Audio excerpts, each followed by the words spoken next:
ding sunim kente ha sating kalim so ikam le inam madi tu a I kente now in khunum ting luksa na ding ding kai hin kal to sing ye kapul now kal dot posa ko Osilu hel ang ngeze at sang faham yin ngay chu nộp lại ni alang sinye câu kite lahi talo nộp na mang sa tung do kita tin ka bang sing hui loi cheng to pahinga nei tang pe sing tamma ikimu kitna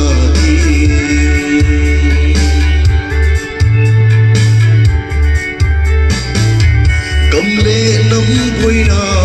sin khole veng tam pi chanta in le lo mei fam so kam ta o he lai kim atam ye chul sa I kamle ko tum do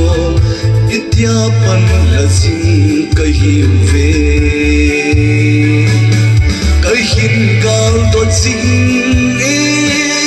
kapul nau gal do posa ko o selum hel aung ngeze asang faham kin ngai chu nop lai ni alang sinye ko kite lahi talo nop na mang sa tum do kitna tin ka pang sing hui loi cheng to ahinga ni ta pe sing dhamma ikimu kitna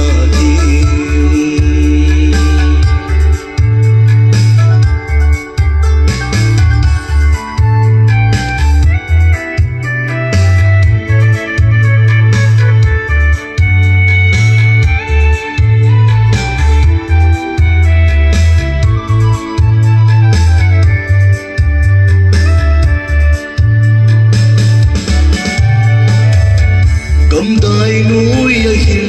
khuman va o he a sa tangi ne le sa ti su so si lo sil pun song kan ha ngai sin ui kai in lum ka ngai si da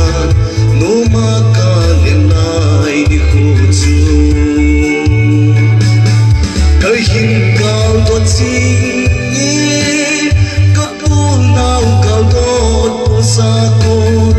Oselum hel aung ngeze asang faham kin ngai chu nop lai ni alang sinye ko kite lahi talo nop na mang sa tung do kita tin ka pang sing hui loi cheng to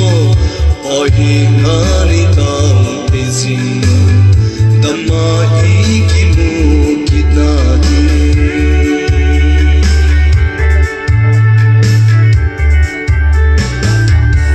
các chị về